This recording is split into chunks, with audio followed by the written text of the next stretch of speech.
في الفيديو ده هنشرح ازاي تعمل الريل ده من الصفر خطوه بخطوه. مطعم. بهذه الحملة بدي غطي 100 مطعم موجودين على الأراضي اللبنانية من شماله لجنوب.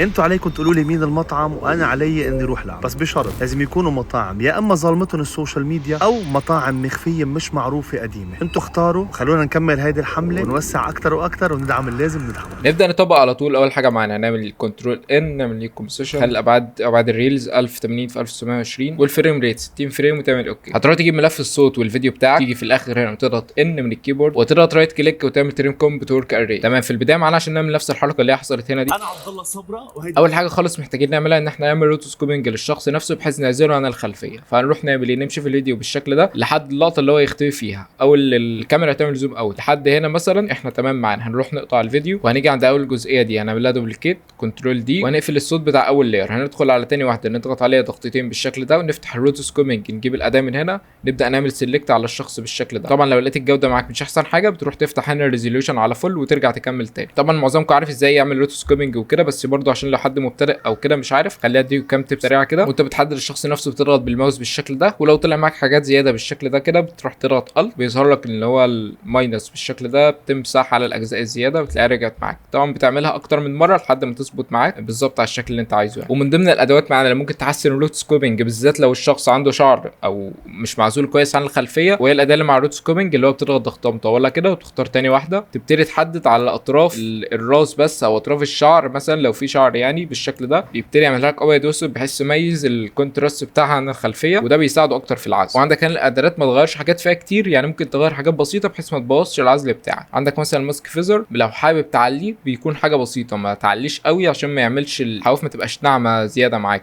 لا احنا عايزينها تكون شارب شويه بس في نفس الوقت مش قوي. يعني مثلا ممكن نخليها 6 يعني كويس جدا. والشيفت ايدج دي ممكن تقل حاجه بسيطه، دي اللي هي مسؤوله عن السلكشن اللي انت عملته ان هو يدخل لجوه، فاحنا برده مش هنزودها قوي يعني حاجه بسيطه كده. وبعد ما تخلص تلاقي كلمه عندك فريز من هنا، تروح تضغط عليها ضغطه واحده بيبتدي يعمل ريندر للمشهد معاك لحد ما انت قطعت عنه. بعد ما خلص الروتوسكوبنج معانا بالشكل ده واروح على اول لاير ده نضيف عليه كام افكت عشان يظهر معانا زي الفيديو مسار كده اللي هو هنا انا عبد الله صبرا زي كده يعني. اول حاجه نضيف عليه افكت الفيل ونروح من فوق هنا نغير اللون نخليه ابيض.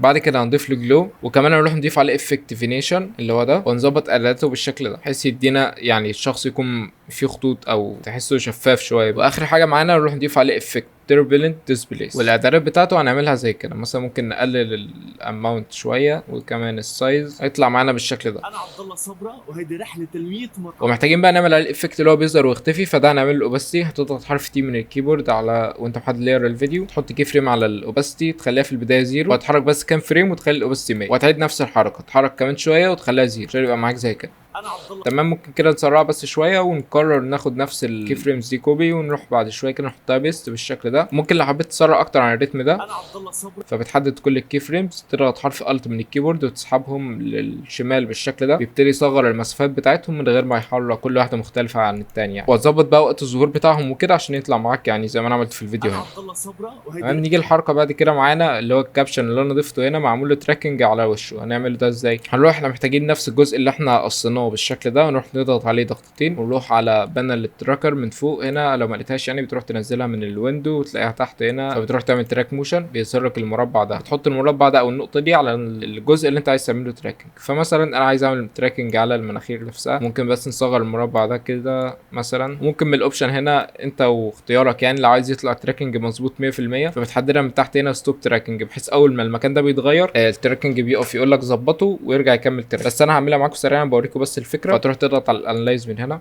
وبس كده وخلاص معانا التراكنج. هتروح تعمل نيو نال وتسميه مثلا تراكنج او عادي تسيبه يعني براحتك. ومن الايديت تارجت تروح تختار النال اللي انت عملته اللي هو التراكر ده وتروح تعمل اوكي تعمل ابلاي عشان يتطبق عليه بالشكل ده. وكده حركه التراكنج اتطبقت على النال، فبالتالي اي حاجه تربطها بالنال ده فهيكون متطبق عليها التراكنج اللي انت عملته. احنا محتاجين كنا هنربط ايه بالنال؟ هنربط الكابشن اللي هو اتكتب عبد الله صبر. فخلينا ناخد معاكم نفس التكست واشرح لكم انا عملته ايه الافكت اللي انا ضايف عليه يعني. ده تكست عادي معانا، خلينا يعني بحيث يكون جنبنا وهعمل لكم زيه بالظبط يعني. تبقى عبد الله صبرا تمام. ونروح نضغط كنترول الت هوم كنترول هوم بالشكل ده. ممكن نكبر السايز بتاعها شويه من هنا كده نطلعها فوق مثلا عشان بس نشرح عليها. وهتاخد نفس اللون من هنا او على حسب هويه البراند اللي انت شغال بيه تلاقي معاك زي كده. طبعا هو اللون تحسه مختلف بس عشان ده متضاف عليه ديب جلو فيعني عامل جلو على الكابشن فمغير درجه اللون بتاعه. فنروح نضيف اول حاجه على التكست دروب شادو زي كده، وهنعلي بس في الديستانس بتاعته شويه، ممكن نخليها 9، والاوبستي ممكن تخليها يعني ماشي 50% كويس. ونروح بعد كده نضيف الجلو بتاعنا، خلينا ناخده من هنا عشان نظبط له بس الاعدادات. وبالمناسبه لو حد محتاج اي بريسيتس او ملحقات يبعت لي على الانستجرام، يعني ابعت لك على طول ان شاء الله. هتلاقي اتحول معاك زي كده. افكت اخير انا ضايفه عليه هو التربلنت ديسبليس، بنفس الاعدادات اللي انا ضفتها على الروت سكوبنج اللي انا عملته هنا على الكاركتر نفسه، هنروح نضيفه على الكابشن برضه بحيث يعمل حركه تموج معانا خفيفه لو بتلاحظوها بالشكل ده، التكست نفسه زي كده. بس عايزين بقى نربطه بالتراكنج عشان يتطبق عليه التراكنج اللي احنا عملناه، فبنروح نسحب الحبل ده، بنروح نربطه بالتراكنج، هتلاقيه متتبع معاك حركه الشخص بالشكل ده. وبالنسبه هنا للانيميشن اللي انا عملته في البدايه اللي هو ده، ده بكل سهوله انا عامله بلجن للتكست ايفو، بلجن طبعا مجانيه تقدر تحملها عادي على افتر افكتس، يعني بتشتغل بسيط، يعني تثبيتها سهل، وفي شروحات كتير على اليوتيوب. تروح تعمل اد من فوق هنا، او وانت واقف على محدد اللاير بتاع التكست تعمل اد، تنزل تحت عند ترانسفورم وتروح على البوزيشن، شوف انت عايز الكلمه تبدا الانيميشن بتاعي يظهر من تحت لفوق ولا من اليمين للشمال، من فوق لتحت، على حسب ما انت عايز. انا مثلا لو هعمل نفس الانيميشن اللي انا عملته كنت عامله انا من فوق لتحت، فطلع التكست نفسه فوق حاجه بسيطه بالشكل ده، ونخلي الاوبستي في البدايه زي تمام. ممكن احط عليها من الستايل بس بلور خفيف كده، فبنعمل على البلور مثلا 30، وبنحط برده في اللي جنبها نفس الكلام 30. لو عملناها واحده 30 وواحده 0 بتلاقيها طالعه معاك يعني في بلور بس بالجنب كده، على حسب طبعا دي افضليه ليك او لا. شوف الشكل اللي يناسبك. انا افضل ان هو يكون بلور كانه نفس الايفكت بتاع جوشن بلور، اللي هو في بلور على الكلمه كلها زي كده، اللي هو متساوي الجنبين زي بعض، هتلاقيه طالع معاك زي كده. هو طبعا بطيء، لو عايز تسرع مش بتقرب الكي فريمز دول. الكي فريمز دول مسؤولين عن حركه او الستايل اللي انت عملته، اللي هو زي البلور او حاجه انت عملتها في الكابشن نفسه، او افكت انت عملته في الكابشن نفسه، لكن مش مسؤول على الانيميشن نفسه. عايز تتحكم في الانيميشن، عندك حاجه اسمها الديلي او اللي هي التاخير يعني بتاع الانيميشن نفسه، هي معموله تلقائي على كده، فانت لو زودتها هتلاقيه طالع معاك ابطا بكتير. يعني بص ممكن الفيديو يخلص والكابشن لسه بينزل، فاحنا ممكن مثلا نخليها على 1 بالشكل ده. انا عبد الله صبرا، انا عبد الله صبرا. اظن كده مناسبه، يعني انا ظاهرها هنا حرف حرف، حبيت تظهرها كلمه عبد الله لوحدها وصبرا لوحدها. عندك الاعدادات هنا بتاعت التكست ايفو، عندك ووردز لاينز، على حسب ما انت عايز اللي انت عايزه يعني اختاره. لو اخترت ووردز بالشكل ده هيظهرها لك كلمه كلمه بس كده، حاسسها شكلها اجمل معاك ان تظهر حرف حرف. تمام، خلينا نمسح الانيميشن ده ونشوف ايه اللي معانا بعد كده. في بقى الكابشن اللي هو بيتكتب وراه، ده بسيط جدا، يعني هو نفس الكابشن اللي احنا عملناه وبنروح نضيفه ورا الشخص. برده لو حد مبتدئ او مش عارف يعمله ازاي خليني اشرحه معاكم سريعا. خلينا بس ناخد نفس التكست بتاع عبد الله صبرا ده، نعمل له دوبليكيت كنترول دي، وهناخده بالشكل ده. يعني ممكن نحذف بس ده، احنا خلاص عملناه وريتكم اتعمل ازاي. فممكن نكتب هنا رحله نقطه بس مهمه، هنا احنا هنا عاملين له تراكنج، فاحنا مش عايزين الكابشن اللي ورا يكون معمول له تراكنج، يعني احنا عايزينه اصلا يكون كانه ورا الشخص وثابت على الباك جراوند اللي وراه. فهناخده بالشكل ده نكبره، ممكن تكبره عادي من هنا زي كده مثلا. وهنا انا مديت تضغط حرف ت كيبورد، او لو انت ماك بوك تعمل شيفت وتضغط على الزرار اللي هو جنب الزيرو، هتلاقيه بيمد معاك الكلمه بالشكل ده، وهتخليها في النص زي كده، وتروح تكرر نفس يعني انا هكررها سريعا كده معاكم زي كده مثلا، وننزلهم لتحت. يعني اعتبروا ان ده 3 كلمات مختلفه. انا بس بطبق معاكم الشرح، بوريك الافكت نفسه عامل ازاي، بحيث لو انت حبيت تستخدمه او تشوف يعني الطريقه اتعملت ازاي. وهتطلع لاير العزل، خليها برضو نسميه عشان يسهل معانا الموضوع اكتر، نسمي اللاير ده عزل اللي احنا عزلناه ده، وده مثلا نخليه اصلي مثلا. وهناخد العزل ده نطلعه فوق ال3 كابشن دول. طيب هو هنا مش ظاهر معانا لان احنا لو فاكرين احنا قللنا الاوبستي خليناه 0، فاحنا ممكن بعد ما خلصنا الافكت اللي هو اصلا اتعامل معانا بتاع اللي هو الابيض ده، هنروح مثلا نقص من هنا، يعني بعد ما الكيفرمات خلصت والافكت خلص، هنروح بقى على اللاير ده نشيل من عليه كل اللي احنا عملناه ما عدا روتوسكوبي، هيبقى معانا زي كده. نروح بس ما ننساش نعلي الاوبستي بتاعته نخليها 100% عشان لما الكلام يتكتب يكون ظاهر ورا الشخص بالشكل ده، مع نفس طبعا الانيميشن اللي احنا عملناه للتكست اللي هو انا عملته معاكم لسه من شويه، هيطلع معاك زي كده. تمام، نيجي بقى للشغل اللي هو بعد كده، اللي هو شغل الفويس اوفر اللي احنا عملنا الموشن جرافيك بتاعه كله. وده اعتقد المهم اصلا في الفيديو كله، هو اللي مخلي الفيديو اللي يروح اكتر. يعني اول حاجه الحركه اللي انا عملتها بتاعت الشيب دي عشان اشرحها لكم، خلينا اول نصمم الباك جراوند اللي انا ضفتها هنا، وبعد كده اشرح لكم ازاي عملت الانيميشن بتاع ان هي تظهر من تحت كده وتملى الشاشه يعني بالشكل اللي انتوا شفتوه ده. فالباك جراوند معانا عباره عن حاجتين، اول حاجه وهي السوليد لاير. خلينا طيب نحذف الافكتات اللي عليها على السوليد واوريكم بتعمل ازاي السوليد بالخلفيه بتاعته لو ما حدش برضه. هنروح نعمل نيو، نروح نعمل سوليد لاير ونخليها عادي باي لون، نروح نضيف عليها افكت الجريدينت رام، وهنغير الالوان على حسب نفس الالوان الهوائيه اللي احنا شغالين بيها. تمام، هنختار اول لون مثلا بالشكل ده، واللون الثاني مثلا لون اغمق منه زي كده، وتروح تختار من هنا الثانيه عشان يعملها لك يعني بشكل دائري كده، نغمق بس اللون ده الدرجه دي شويه بحيث تعمل معانا حواف سودا وبس. خليه بس ارجع على نفس الالوان بالظبط اللي انا عملتها عشان تكون مناسبه لالوان هويه الفيديو. تاني حاجه هو التكتشر ده. التكتشر ده يعني سهل جدا جدا تجيبه من مثلا موقع زي بنترست، تروح بس في السيرش وتكتب تيكتشر هيظهر لك يعني اكتر من خيار تقدر تحمل اللي انت عايزه. اعتقد نفس اللي انا استخدمته وكان حاجه شبه كده، وانا غيرت له البلندنج مود. ده كلها يعني ده كله باختيارك انت واريحيتك انت للموضوع، الشكل اللي انت ترتاح له. فانا معايا الصوره دي جاهزه، يعني انت لو محتاج نفس الصوره بنفس التفاصيل اللي انا عايزها يعني كده كده ان شاء الله هسيب لكم البروجكت فايل ده في الوصف بتاع الفيديو او تبعتوا لي على الانستجرام زي ما قلت. بس ضفته غيرت البلندنج مود بتاعه المالتي بلاي كده، دي الخلفيه اتعملت معايا. عشان نعمل بقى الانيميشن اللي هو حصل للخلفيه ده هنعمله ازاي؟ بعيد الحمله هنروح نعمل شيب لاير اللي هو الالابس تول اللي هي الدايره، تروح تضغط شيفت وكنترول انت بترسمها عشان يظهر لك يعني بابعاد متساويه، بس هنخليها مثلا بالحجم ده. نضغط كنترول الت هوم كنترول هوم عشان تعمل سنتر للانكر بوينت. هنروح على الستروك من هنا نضغط عليه ونقفله بالشكل ده. والفيل هنخليه عادي باي لون كده كده، يعني هي مش تظهر معانا. هوريكم دلوقتي هنعمل لها ايه. هنروح ننزلها تحت الباك جراوند بتاعي، وهنروح بقى نعمل تراك مات اللي هو لو محدش عارفه يعني ان انت بتقول للافتر افكتس ما تظهرش الخلفيه الا على حجم الشيب نفسه. تمام، هنعمل ده ازاي؟ لو ما لقيتش طبعا عندك قائمه التراك مات دي مفتوحه، بتعمل سويتش من هنا، تقول سويتش من هنا هتلاقيها ظهرت معاك زي كده. هتروح تاخد دي الخلفيه معانا، احنا ممكن بس نسميهم عشان ما نتلخبط. هنروح ناخدها زي كده ونروح نعمل التراك مات، نسحب من الحبل ده. عندك حبلين طبعا، ده زي ما قلنا الحبل اللي هو مسؤول عن حركات البوزيشن او كده، ده الحبل المسؤول بتاع التراك مات هتلاقي مكتوب فوق. تاخد الحبل التاني ده تربطه بالشيب لاير بتاعك، هتلاقيه زي ما انت شايف كده زي ما انا شرحت لكم، يعني اللي هو الخلفيه ما بقتش ظاهره غير على حجم الشيب نفسه. وطبعا هو خفى الشيب تلقائي، حتى لو ظهرته هو مش هيظهره لان الشيب تحت. لان نفتح الخلفيه ونضيف نفس الكلام مع التكتشر اللي احنا عملناه ده، هنعمل له تراك مات على الشيب لاير. زي ما انتم شايفين الكوره دي او الشيب لاير ده يعني بقى معمول الخلفيه ما بتظهرش الا عليه. فكل انيميشن بقى اللي احنا هنعمله هنطلع الشيب لاير ده كده ونفتح على الشاشه كلها. تمام، عشان نعمل بقى الانيميشن اللي هو يظهر من تحت والكلام ده كله هنعمله ازاي؟ هنروح على نفس الشيب لاير ده، هنروح نربط بيه نال. انا بستخدم بلجن الموشن تول، يعني تحدد الشيب لاير وتعمل اد نال من هنا، بيعمل لك نال جديد بلون مختلف ومربوط بيه. تروح تفتح البوزيشن بالشكل ده وتروح تحط كي فريم تسبقه شويه، وتيجي في البدايه تنزله لتحت بالشكل ده يكون بره الكادر بتاعك، وتعدل الجراف بالشكل اللي انت عايزه. ممكن اعدله عادي بالموشن تول او تضغط اف 9 وتعدله على الشكل اللي انت عايزه، يطلع معانا الانيميشن بتاعه زي كده. تمام، هو سريع بس شويه، احنا ممكن نبطئه زي كده.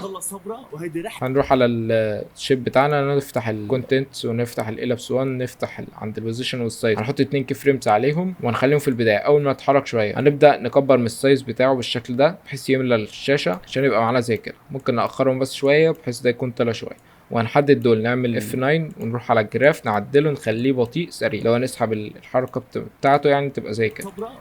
هتظبطها انت طبعا اكتر مع الوقت بتاع الكي فريمز وكده. تمام، نوعا ما قريب اللي انا عملته انا، بس في الفيديو نفسه كنت خدت وقت اكتر وظبطت الكي فريمز اكتر يعني. بعد كده معانا عشان نعمل الانيميشن اللي ظهر هنا ده، بعيدا عن السي سي فينيت اللي انا ضايفه اللي هو مخلي الحواف سودا هنا، ده كتاب بنضيفها وتيكتشرز في الفيديو نفسه بس بنضيفها في الاخر. فخلينا نكتب ونعمل نفس الانيميشن اللي احنا عملناه هنا اللي هو للتكست وكده. هنروح بعد ما ظهرنا الخلفيه هنروح نعمل نيو تكست، نكتب بعيد الحمله، هنغير لونه لون ابيض ونعمل له سنتر الانكر بوينت بتاعه، نصغره شويه ونطلعه فوق بالشكل ده. ونسيت اقول لكم على حاجه مهمه، ان احنا هنفعل على كل دول 3 دي. وما تنساش نفس التكست ده برضه هتعمل له تراك مات على الشيب لاير بتاعك بحيث يعني هو يكون كده مخفي. اول ما الشيب يظهر عليه هيبتدي يظهر واحده واحده زي ما انتم شايفين. هنضيف عليه لو فاكرين نفس الافكت اللي احنا عملناه على التكست التاني هنضيفها هنا. انا واخدها كبريسيت جاهز عشان ما افضلش اضيف يعني من الاول دي اللي هو غير اعداداته وكده، فانت بس بتعملها اول مره وبتضيفها معاه. الانيميشن بتاعه انا عامله انيميشن من انيميشن كومبوزر، هتروح على التكست بريسيتس وهتروح تضيف الانيميشن ده تعمل له الام بتاعه زي كده، وممكن ناخر المده بتاعته يعني بحيث يظهر او لا خلينا نتسرع شويه. انا ناسي بس حاجه مهمه ان انا امشي الكلام ده مع الفويس، انا عمال بشرح لكم الافكتات طبعا ده كله تظبيطاتك زي ما قلت لك قبل كده، انا بشرح لك الافكت نفسه اتعمل ازاي وانت تقدر تطبق بعد كده. بعيد الحمله ولو حبيت يكون في حركه اكتر يعني وكده بتروح تعدل من الفريكوانسي اللي هي من انيميشن كومبوزر برده، ممكن نزود دي شويه ونقلل دي زي كده مثلا، هتلاقي بقى في حركه اكتر معاك. بعيد الحمله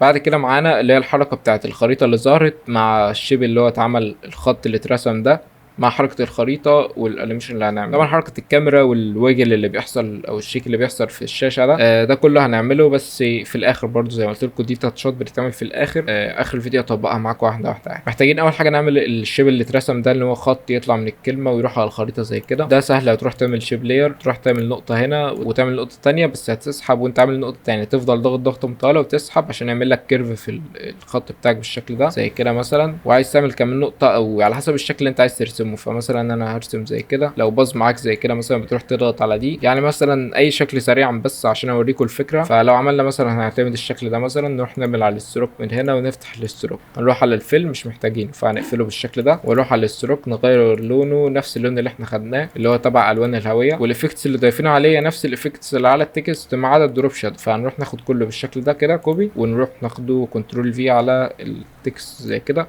هنشيل بس منه الدروب شات ونضيف الكابشن يبقى فوقه زي كده مثلا. عشان نعمل بقى الحركه بتاعته نروح على الشيب نفسه، ممكن نقفل بس لاير التكست ده عشان الموضوع يوضح معانا. نروح نفتح الكونتنتس ونروح نعمل اد تريم باس، نروح على التريم باس نفتح الاند نعمل لها كي فريم ونسبقه شويه بالشكل ده، ونيجي في البدايه نعمله زيرو، وهنيجي من هنا نعدل الجراف بتاعهم يعني زي كده مثلا، وتروح على الشيب 1 من هنا وتنزل على الستروك 1 وتروح تضيف تبر وتعلي في الستارت وفي الاند بحيث يعملوا معاك يكون حاد زي كده. طبعا هو صغير قوي، هتروح بس تكبر الستروك بالشكل ده مثلا حاجه زي كده، وممكن نقص بقيه الشيب ده مش عايزين. تمام يعني حاجه قريبه زي كده. بهذه الحمله بدي هنيجي بقى عايزين نضيف الخريطه بتاعتنا ونعمل لها الانيميشن ده كله اللي احنا عملناه. فهنروح نعمل ايه؟ اول حاجه نجيب خريطه لبنان اللي هي ظهرت هنا دي، تروح تكتب على جوجل عادي خريطه لبنان PNG وافتح الايمجز واختار الصوره اللي انت تعجبك عادي. بس في حاجه مهمه هنا عشان تعمل نفس الانيميشن اللي انا عملته، اللي هو الخريطه تكون ظاهره بشكل رمادي وتبدا يظهر عليها الخريطه الجديده بالشكل ده. دي عشان تعملها في نقطه مهمه بقى وانت بتجيب صوره الخريطه، ان انت تختار الصورتين يكونوا يعني بشكل قريب جدا لبعض. الهبل ده يس امسح يا عم الحته دي، ما اكيد الشكل هيبقى. فنروح نجيب اي خلفيه رصاصي معانا، يعني اعتقد مثلا حاجه زي كده اللي احنا مستخدمينها، مش فاكر بصراحه انا استخدمت انهي واحده، بس انا كنت مستخدم واحده من دول. يعني هتروح تاخدها عادي وكده كده هي بتكون PNG فبتكون متفرغه. فخلينا ناخد بس نفس الخريطه اللي انا كنت ضفتها، اروح نضيفها هنا بالشكل ده. وما تنساش طبعا تفعل لها الخريطه 3D عشان تعمل لها بس انيميشن الظهور ده انا عامله افكت اللي هو CC بيرن فيلم. خليها احذفه طيب واعمله معاكم. انا ضايف عليها جلو بس خفيف خالص، يعني بص التاثير بتاعه هو يعني انا معلي بس في الجلو راديوس عشان يعمل زي شادو خفيف كده حوالينها. بس هنروح في البدايه عليه ونضيف افكت CC بيرن فيل، رح تحط كي فريم على البيرد، تضغط حرف يو، هتسبقه شويه بالشكل ده. في البدايه هتخليه ما تخلوش 100 عشان ساعات بيعمل مشاكل في الريندر، يعني ممكن تخليه 85 زي كده. بهذه الحمله ممكن تبطئه انت اكتر او على حسب مده الكلام بتاعك. يعني زي ما انتم شايفين الخريطه بيظهر معاها اللي هو 100 مطعم، يعني 100 ايكون مطعم على مختلف اماكن في الخريطه دي. عشان نعملها نروح نفتح موقع فلات ايكون ونروح نكتب في السيرش هنا واحنا محددين الايكون، احنا عايزينها ايكون بس مش عايزين الانيميتد ايكون، فهنخليها ايكون بس ونروح نكتب مطعم ريستوران اللي هو ده مثلا. يعني ده كان نفس اللوجو اللي انا اخترته. فتروح تحمله PNG بالشكل ده وتعمل فري داونلود، وهتجيبه بالشكل ده تصغره خالص على قد الخريطه، هنصغره اكتر يعني بالشكل ده، ونروح نضيف عليه بس جلو والتربلنت ديسبليس انا واخدهم من التكست نفسه عشان يبقى معانا زي كده. فتحت لكم بس ريزولوشن فول عشان يبان اكتر زي كده، وممكن نصغره كمان اكتر يعني باننا هنضيف ايكونز كتير هنصغره. لو انت الجهاز عندك مش هيستحمل كميه الافكتس اللي هتضاف عليه ممكن تقفل العلامه دي زي كده، بيخفي لك الافكتس وقت الريندر بس هتفتحها، او ممكن ما تضيفش اصلا وهي يعني مش فارقه في الشكل، مش عامله الفرق الخرافي في الشكل. نضيف عليها انيميشن من انيميشن كومبوزر او هتعمله انت يدوي، يعني تشوف انت هتفضل ايه وتعمله. لو انيميشن كومبوزر هتروح تعمل من هنا وتروح تعمل ان وتظبط الان بتاعه يظهر بالشكل ده. تمام هيبقى معانا زي كده. ممكن انت تروح برضه تعمله بالسكيل، تروح تعمل سكيل 0 100 وتحط لها باونس، بس ده مختصر على الحركات دي كلها يعني، وهو عمله لك جاهز. تعمل كنترول دي وتغير مكان، تعمل كنترول دي وتغير مكانها. انا عامل طبعا اماكن عشوائيه وحاطط كتير جنب بعض زي كده. وبعد ما تخلص انك تعمل اكتر من حاجه بالشكل ده يعني جنب بعض مثلا، تروح تاخد دول كلهم كده تكررهم كنترول دي وتغير مكانهم كلهم مره واحده، يعني بحيث تختصر على نفسك وقت. تروح محدد دول كلهم كده وتروح عامل كنترول دي تروح مغير مكان. تمام فنعتبر ان احنا مثلا كملنا على الخريطه كلها. هنيجي بقى عشان نعمل الترانزيشن اللي حصل بين الخريطتين، اللي هو الخريطه العالم بيبدا يظهر او يتلون عليها بالشكل ده. هنروح نجيب بقى نفس الخريطه اللي احنا حملناها هنا اللي هي بتاعت خريطه لبنان، هنروح نجيب واحده تكون العالم يعني نفسه متلون وتكون نفس الحجم بالشكل ده. تمام هتحملها PNG وتروح تحطها فوق دي بالظبط، تخليها على نفس المقاس بتاعها بالظبط. انا مش حاطط عليها غير افكت الجلو. الفكره كلها هنا انك تخليها نفس المقاس عليها بالظبط، على قد ما تقدر تكون المقاسات متساويه. يعني هي كده كده نفس الخريطه بس في مواقع بتبقى مغيره في الابعاد حاجات بسيطه تفاصيل بسيطه، خد بالك وانت بتظبط بس الحجم بتاعه. وعشان نعمل بقى الترانزيشن ده حاجه اسمها انك ترانزيشن. الانك ترانزيشن ده طبعا نسيت افعل بس على كل دور 3D ده عشان تحمله اصلا، يعني هو الفيديو لوحده بالشكل ده اللي هو زي كده. هتلاقي زي ده كتير قوي على اليوتيوب، يعني ممكن بس تكتب انك ترانزيشن هنروح نضيفه يكون فوق الخريطتين. يعني بعد ما نظبط الاماكن وكل حاجه هنضيفه يكون فوق الخريطتين، وهنشوف الجزء اللي هو فيه الانك ترانزيشن بيحصل اللي هو زي هنا مثلا. هنروح نعمل له بقى تراك مات عشان يتطبق معاه، وهتروح تاخد بقى اللير بتاع الخريطه اللي متلونه ده وتروح تعمل له تراك مات على الانك ده، هتلاقيه يتحول معاك زي كده. لو طبعا لقيته مش معمول او يعني كمل معاك بالشكل ده، تضغط بس على العلامه اللي هي دي اللي هي الالفا دي، هيحول لك بالشكل ده. تمام. طبعا كده فاضل معانا الجزء بتاع حركه الكاميرا كله على الفيديو كله، الافكتات والتكتشرز اللي احنا نضيفها، وبقيه اللي معانا اللي هو المشهد ده. انتوا عليكم تقولوا لي مين المطعم وانا علي اني اروح لعب، بس بشرط لازم يكونوا مطاعم يا اما ظلمتهم السوشيال ميديا او مطاعم مخفيه مش معروفه قديمه. انتوا اختاروا، خلونا نكمل هيدي الحمله ونوسع. وكده ده يكون الجزء الاول معانا، وهنكمل ان شاء الله بقيه الشرح في الجزء الثاني، بحيث مده الفيديو ما تطولش اكتر من كده معانا. فلو محتاج اي ملحقات او اي بريسيتس انا ضفتها في الفيديو ممكن تبعت لي على الانستجرام، وابعت لك انا على طول ان شاء الله. وبس، سلام.